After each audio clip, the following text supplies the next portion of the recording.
get back to the running game that I was talking about here, because your boy, Lance, was like, you don't get to 90th in the country in rushing with only QB run game hurting you. So let me ask you this, just anecdotally. I genuinely don't have this number.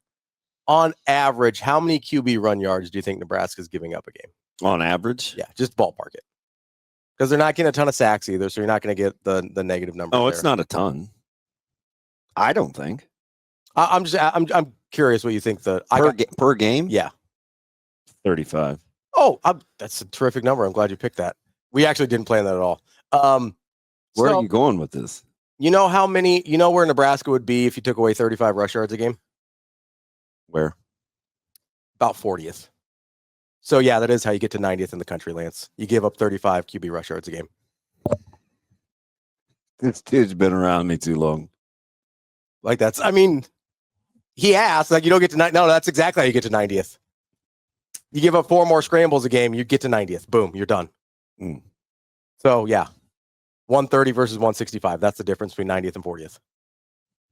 All right. And guess what? The teams that are 40th probably giving up more than like 130-yard passing a game. If I had to guess. If you want me to look it up, I can, but I'm going to go out on a limb since Nebraska's like 3rd in the country in passing yards per game, that almost everybody else is behind them, because that's how lists work.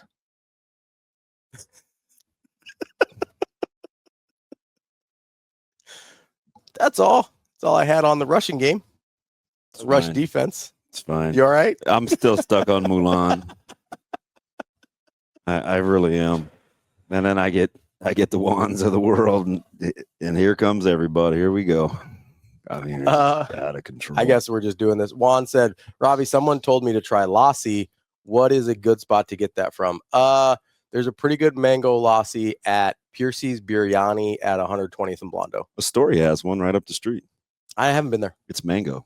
Yeah, most of them are. But they make some, but most of the time it's going to be mango lassi. My man Dago in the O just did a food stop there. Oh, did he? Yeah. Got the chicken lollipops. I think he got chicken 65. And what else did he try? I usually go paneer when I'm at Indian restaurants. Yeah, I did not. Well, you're big meat guy, I didn't. I passed. Everybody wanted Indian yesterday. I ate a burrito, breakfast burrito. I'm good. Yep. Did you make it or did you get it somewhere? I got it from somewhere. Okay. I didn't finish it either. I think Mike is having it for lunch. Oh, I meant the Indian. Oh, right up the street. Oh, gotcha. Yeah, I haven't been there. There's it's hard to want to go out and spend money at Indian restaurants when I'm just like, hey, Dad, can you make me this? And it's better. So yeah, like an all day thing. No, he's pretty efficient. If you're cooking so most of the time when it's an all day thing, it's because they cook way too much food. Yeah, that's that's just an Indian. I mean, I think it's a lot of cultures, but they just overcook the food. Like they just like, hey, here's 18 different dishes for 30 people. It's like, Dad, this is just dinner for the 4 of us. We're fine. Eric says Ping is very snarky today. What is I need to see. Now I have to. You guys see, you got the chat started.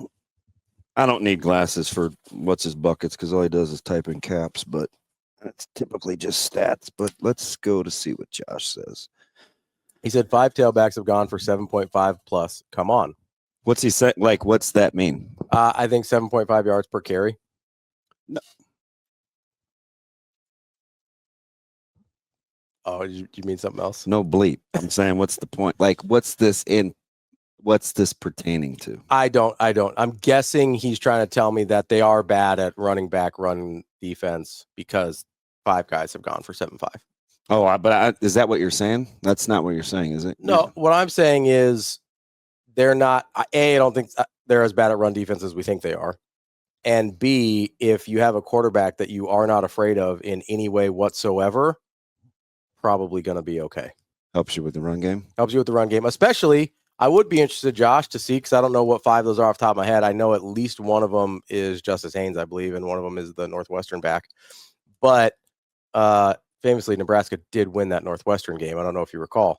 But I would also be interested to see how many of those of those running backs that went for 7.5 had mobile quarterbacks as well. Yeah, extremely negative, Mike. I'm not on anybody's side here, Ravi, or the statisticians, but I will tell you, you don't just stop the run game with D-line. So it gives off certain aptitude vibes when you say against this D-line, because you don't stop the run game with just the D-line. So maybe you're just saying that, but it's way more than just the D-line. I don't know extremely negative, Mike, personally. I do think that's a very common misconception with the fan base about why they're perceived as not efficient against the run game. Is most people will blame it on the D-line. I agree that it starts with the D-line, but there's a lot that has to happen. Who stops the run game with 4? No one. That doesn't exist. So when we go to oh, no. Okay. So I get it. Like, maybe you didn't mean just I'm not going to hold your feet to the fire. Negative, Mike. I'm not super negative. But you know when they count numbers in the box to run the ball or throw it, what's the number they get to when they want to run it? Anything 6 or less. Okay. So that's more than just the D-line. 7, you're probably running it. That's more than just the D-line. If you're like a 7's the breaking point, right? Like some guys will run it, some guys will pass it. Yeah. Yeah. So that's you usually, like, offensive and defensive guys will tell you you'd like to stop the run with 7 minimum. You may need 8. Yeah. It's certainly more than 4. Yeah, absolutely. Which means it's more than the D-line. Yeah. If you want to get technical about it. Well, I think it matters in our perception because, people can make you dumber when they spread narratives that without really understanding what's going on. Yeah, how it works. Yeah, so, a lot of times it could be one D lineman that's not doing his job. It could be 2 linebackers that aren't doing their job. I would say you could have all... Stopping the run is a collective thing. Yeah, you could have all 4 or however many defensive linemen you put hands in dirt, and they could all be doing a great job. They're probably not the ones making the tackle. Yeah. More often than not. Yeah. That's why D linemen typically don't lead your team in tackles. Right. So at the very least, you're talking about needing a couple linebackers minimum, or a linebacker and a run fitting safety. Are you surprised that Allen has distanced himself so far from Singleton? I think I always thought Allen was better. Did you? I think so. Neither. I don't. That's fine. But I do think the coaching change had something to do with the separation. Like, I think the current staff, Terry Smith and company, I think they have made a decision that they like K-Tron Allen more. Yeah. Well, he's clearly playing better. I tried to watch the first, I've only 3 and a half, what I call full games. Penn State the offense looks a lot like, and I've said this before, it looks a lot like it did against FIU, like it did against Michigan State, to me, schematically. So I think for Nebraska, there's plenty of tape that doesn't have to be Grunkemeyer specific. I think Penn State just does what they do. Yeah. Right. And Smith said, listen, these 2 guys are going to touch the ball 40 times. Yeah. So figure that out. I don't know if it's game plan Iowa last year where you getting like those bare and tight fronts and, you man up across the board and you say, run it at us. Because that philosophy can work when you're going to be stout at the point of attack. You may have to commit more bodies. Yeah, I think they should. But, but that's not really going to be the key, in my opinion. The key is going to be tackling. Yeah. You have got to get those guys down to the ground. So depending on what I would look at for me to get a good indication is clean holes, opening up holes versus these backs breaking tackles when guys get to them. Because Nebraska hasn't, excuse me, they've had a couple of the gaping hole runs. Yeah. But for the most part, a lot of it is getting a guy to the ground on the initial point of contact, right? And then having another guy that's ready to clean it up.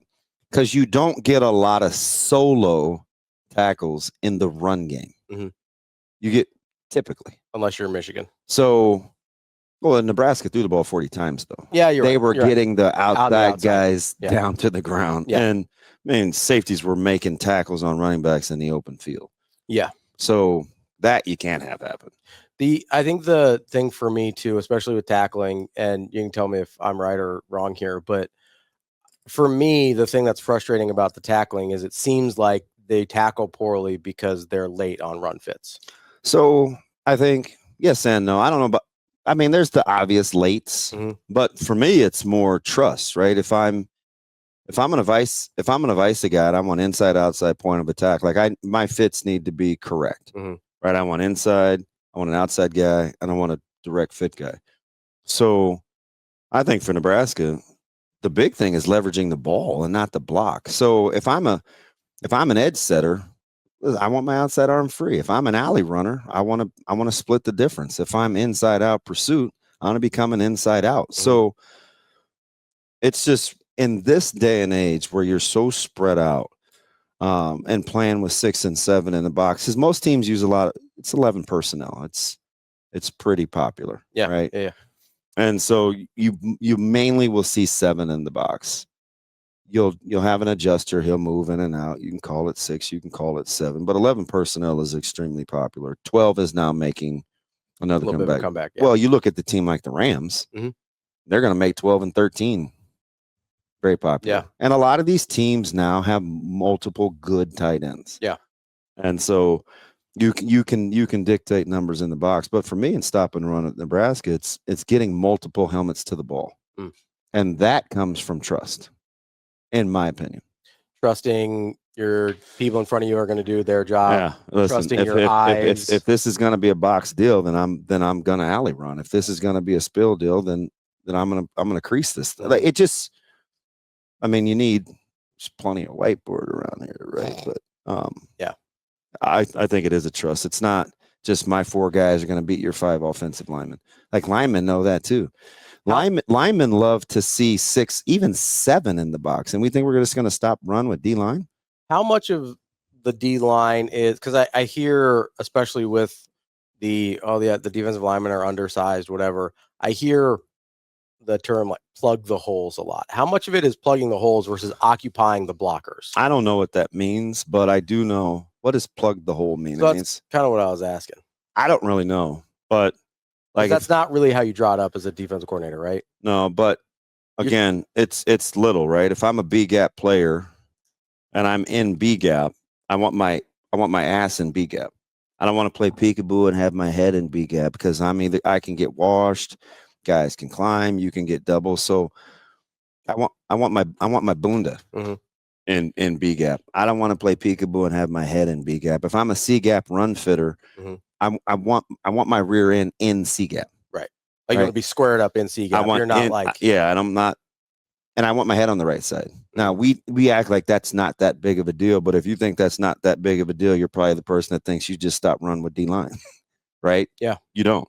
So, anytime I can get a guy or coordinators can get a guy, one guy to occupy 2 gaps, that's ideal because then you can start the +1 teams. That's why Sue was so good at what he did. That's what made 6-year Ty so good at what he did. I mean, he's going to command a double, and you can't really get off. Yeah. Right? Because what you want to do, can't get to second ideally in duo, right? It's like you're working in pairs, and you're trying to climb the second level after you secure first. If you can't get to second level, then that's when you get free second level guys, and then that's when you third level guys can fit off of that.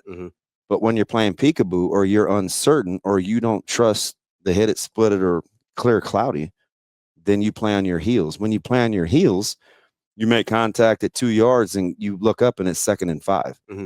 That's how you stop the run. Yeah. Right. So, I mean, that's the Cliff Notes, fast tutorial. Yeah. I think that's why the D-line conversation is a little frustrating to me. I think the running defense conversation is a little frustrating to me in general. I'm telling you, the key to look, it's not going to be like gaping holes. It's leaky. It's yards after contact. It's falling forward. That's what K-Tron Allen is really good for. Penn State is cool getting in 2nd and 6. Yeah. There's a big difference between 2nd and 6 and 2nd and 8. I think for me, for this offense. I think this, obviously Grunkmeyer doesn't have the legs of Bryce Underwood, but this is, again, I'd like to see the game plan that I wanted to see against Michigan, where it's like, yeah, you make Ethan beat you with his arm. Like, load up, make Ethan beat you with his arm. Yeah. Like, don't let K-Tron Allen beat you. Don't let Nick Singleton beat you. Make Ethan Grunkmeyer beat you with his arm. The same way I wanted him to make Bryce Underwood beat him with his arm, because it's not something I thought they could do consistently. It's interesting listening to some of the Penn State media yesterday. They said that Grunkmeyer just isn't seeing it yet. So there'll be these times that he kind of pulls it down, or he eats it, or he throws it away. Nebraska needs, I think the best way for them to affect him on Saturday is pre-snap. So he gets confused on what he's looking at. I think the whole pre-snap. Yeah. So it's like that will give you a chance.